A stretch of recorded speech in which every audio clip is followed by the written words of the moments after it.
Eu estava matando a minha mãe e não sabia. Eu achei que eu estava dando o melhor para ela e eu estava matando ela.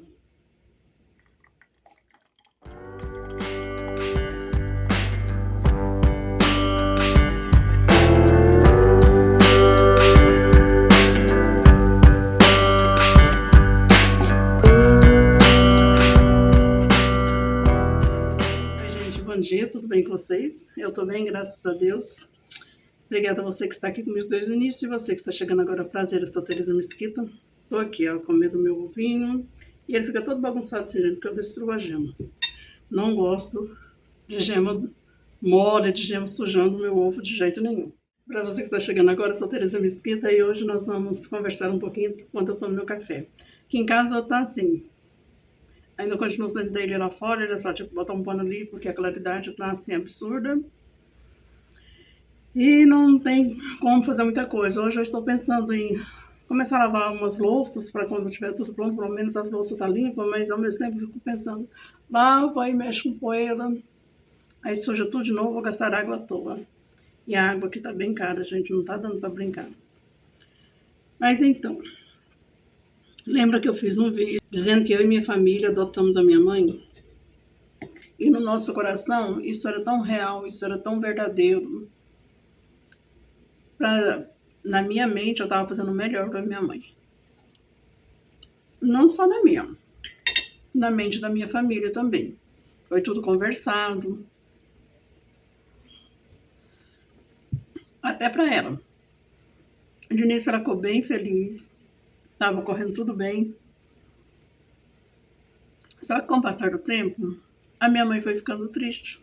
A minha mãe foi ficando acuada, ela não saía de dentro do quarto. Às vezes a gente só via assim, metade do rosto dela no portal, ela ficava assim, parada, olhando pra gente aqui na sala. A gente chamava, mãe, vem, senta aqui com a gente. Ela não vinha. Mãe, senta na mesa, vamos comer. Ela não vinha. Então, eu dava comida pra ela lá no quarto. Tudo eu fazia e levava pra ela no quarto. Eu lavava a roupa dela, achando que estava sendo melhor para ela. Gente, eu penso que se minha mãe tivesse morrido nesse período que ela estava aqui, eu acho que eu não me perdoaria. Porque é muito triste ver uma pessoa tão ativa quanto a minha mãe ficando anulada, sabe? Ela foi ficando anulada. Então, tem gente que tem a boca muito grande e fala daquilo que não sabe, né? Que eu fui falsa, que eu sou errada, que eu abandonei minha mãe. Eu não abandonei minha mãe, gente.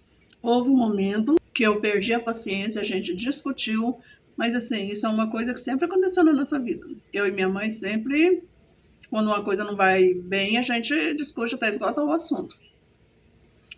Aí eu fiquei pensando, talvez se eu tivesse dado uma voltinha, andado um pouquinho, mas eu dei essa voltinha. Isso aconteceu lá na vila. Eu fui pra chacrinha, eu esperei me acalmar, eu voltei. Só que aí, quando a minha mãe quer te azucrinar, ela não para. Ela não para de jeito nenhum, ela é igual o menino birrento. Deixa eu comer, né? Porque tá aqui esfriando.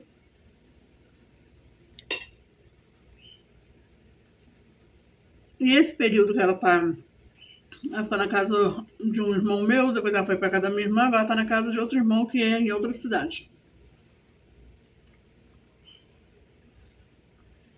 Esse período me fez pensar muito, sabe? Eu fiquei lembrando de como que era minha mãe na casa dela. Minha mãe limpava o chão. Isso, coisa assim de 2 anos atrás. Minha mãe limpava o chão, minha mãe cozinhava, ela ama cozinhar, mas é que ela se recusava, porque ela não gosta da minha cozinha. Mas eu acho que não é nem questão de não gostar, sabe? É aquela coisa, eu gosto de cozinhar na minha casa. Foi tudo assim ficando muito diferente. E não pense assim que eu tô feliz que minha mãe não tá aqui. Mas eu orei muito, eu pedi muito a Deus direção. E eu ouvi uma pessoa assim que eu nunca parei para ouvir essa pessoa, que estava falando sobre os idosos que vão morar com filhos. A perspectiva de vida deles diminui em 7 anos. E assim, tudo que essa pessoa foi descrevendo bate, porque Aí o idoso vem para casa do filho. O filho tem esposa ou marido, tem filhos, já tem uma rotina toda da casa que você não consegue mudar, que foi o que aconteceu comigo. Eu não consegui mudar a rotina da minha casa. A casa é cheia de criança, tem que ter horários para as coisas. Minha mãe toma 2 banhos por dia e assim, é pontual. 9 horas da manhã ela toma um banho, 5 horas da tarde ela toma outro. São os horários de pico em casa que me agitado e são, assim, eu já tenho 3 netos que já usam o banheiro sozinho. Então, quando vem à vontade, eles não sabem controlar. E os banhos da minha mãe são longos, são demorados. Minha mãe fica 1 hora no banheiro. Então, eu pedi para ela esperar. O primeiro banho esperava meu marido sair para o trabalho e o último banho esperar as crianças irem embora. E isso já foi, assim, ofensivo para ela. Ela não entendeu, ela não aceitou. Eu vi que ela se sentiu humilhada. A verdade é essa, gente. Ela se sentiu humilhada com esse meu pedido. Aqui em casa a gente tem o hábito de cozinhar uma refeição só. Eu ou cozinho o almoço ou cozinho a janta. A minha mãe gosta de comida fresca nas 2 refeições. Então isso já alterou a minha rotina. Um dia normal meu é tranquilo, mas ai gente, com criança não é fácil. Não é fácil mesmo. E aí tem aquela questão, né? Aquela carência. Minha mãe, às vezes, ela queria ir no mercado e era no horário que eu tava com o menino, não tinha jeito de sair. Ou que a minha filha estava ocupada, não tinha jeito de levar, porque aqui em casa, aqui onde eu moro, não tem nenhum mercado aqui perto. É tudo assim, questão de você andar uma distância boa. E ela não entendia. Aí ela se sentia deixada de lado, porque não podia atender ela naquela hora. Ah, se surgiu alguma coisa que ela queria que resolvesse, tinha que ser naquela hora. E isso vai causando um desgaste muito grande. Mas o que que acontece? É ritmo de vida diferente. Eu sou filha dela, mas eu sou totalmente diferente. Eu sou aquele tipo de pessoa que odeio, gente. Eu odeio visita de última hora. Porque a minha casa é muito movimentada pela minha família, mas assim, pequena. Se você chegar aqui sem avisar, a sala vai estar cheia de brinquedo. E eu mais o meu marido, a gente arruma casa à noite. Eu já falei isso aqui várias vezes, a gente só arruma casa à noite. Aí vem uma pessoa que não conhece a nossa rotina, vê essa situação toda, vai ficar constrangida e ainda vai sair falando mal de coisas que a pessoa não sabe. Eu comecei a pensar, estou procurando uma casa aqui perto para ela, aqui dentro do condomínio. E eu comecei a pensar, até na casinha dela, ela recebe as visitas dela na hora que ela quiser, do jeito que ela quiser, ela arruma a casa dela como ela quiser, ela cria os horários dela, ela é bem capaz de cozinhar, eu posso ir lá, olhar como que tá, tudo, porque aqui dentro é mais fácil, né? Agora resta desocupar alguma casa aqui para ver, mas a verdade é que quando você tira uma pessoa do ambiente dela, você castra a pessoa, você anula a personalidade da pessoa. Tudo que eu fazia, que eu pensava que era bom para ela, estava deixando ela agressiva comigo. A verdade é essa. Eu montava um prato todo bonitinho, levava para ela, pensando, eu tô dando uma vida boa pra minha mãe, né? Ela botava de defeito na comida. Ah, não gosto dessa comida. Ah, comida salgada. Ah, comida sem sal. E assim, minha comida é um tempero só, gente. Não é assim para me gabar, não, mas eu cozinho bem. Todas as mulheres da família, que vêm assim do lado da família da minha mãe, todas cozinham muito bem. São cozinheiras de mão cheia, então assim, eu não sou diferente. Nunca encontrei ninguém para falar que minha comida era ruim. E eu, particularmente, gosto muito da minha comida. Então, ela punha defeito para me atacar. Tudo que falava com relação à casa aqui, ela punha defeito, a chamar de casinha. Assim, num diminutivo bem pejorativo, sabe? Ah, a casinha dela é muito pequenininha, a casinha dela é isso, a casinha dela é aquilo. É uma casinha pequenininha, é uma casinha bonitinha, sabe? Mas ela não gosta. Não é que ela não gosta, ela estava agredida aqui dentro.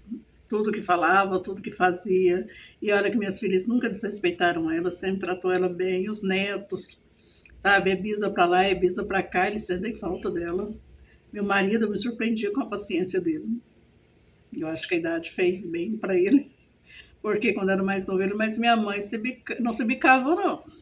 Era uma situação complicada, mas eu nunca vi dar uma resposta nela, nem responder ela de cara feia, nem nada, sabe? Pelo contrário, fazia umas palhaçadas com ela, assim, para ela se sentir à vontade. Eu acredito que, assim, em termos de tratamento com ela, eu acho que ela não tem nada a reclamar. O que ela reclama é porque ela está sentindo falta da casa dela. Ela tem na casa dela, vai ser tudo do jeito dela. E um conselho que eu te dou: antes de você levar um idoso para dentro da sua casa, pensa bem. Porque eu estava começando a ficar mentalmente doente.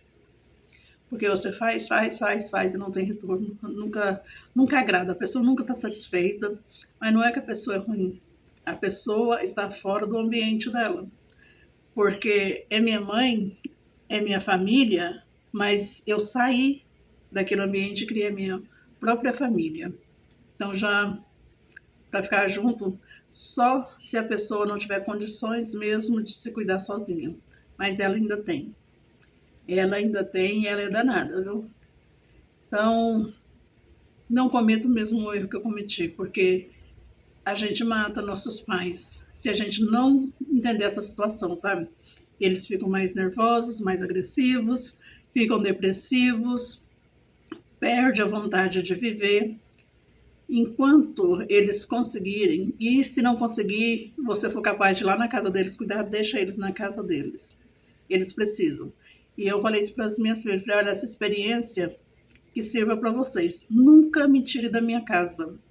Deixa eu na minha casa, porque a minha natureza é diferente da de vocês, é diferente da natureza do marido, vai estragar o relacionamento. Então, assim, quando vocês acham que eu não posso mais, põe uma pessoa para cuidar de mim. Mas não me tire da minha casa. Eu nunca mais quero tirar minha mãe da casa dela. Eu queria que ficasse lá naquela vila onde ela ama, onde ela gosta. Mas lá é muito difícil você arrumar um aluguel. E tem gente na família que não concorda. Então, vamos ver se ela se adapta. Se não se adaptar, eu mesma vou lá na vila, eu mesma vou procurar uma casa para ela. É muito complicado. É muito, muito complicado. Nós somos 7 irmãos. Não é possível que 7 irmãos não conseguem pagar o aluguel e pagar uma pessoa para cuidar da minha mãe. Enquanto eu der conta, eu vou lá na casa dela, arrumo a casa dela, vejo as necessidades dela. Mas eu também já não sou tão jovem mais e não tenho muita saúde. Mas a hora que chegar um momento que eu não der conta mais, os outros 6 vão ter que entrar na briga e pagar alguém para cuidar. Que Deus nos abençoe e que ela volte a ser a pessoa ativa dentro de casa que ela sempre amou ser. Foi um erro que eu cometi, demorei a perceber, mas ainda há tempo de corrigir. Gente, obrigada por ter ficado comigo até o final do vídeo. Deus abençoe a sua vida. Beijo no coração de vocês. Fica com Deus.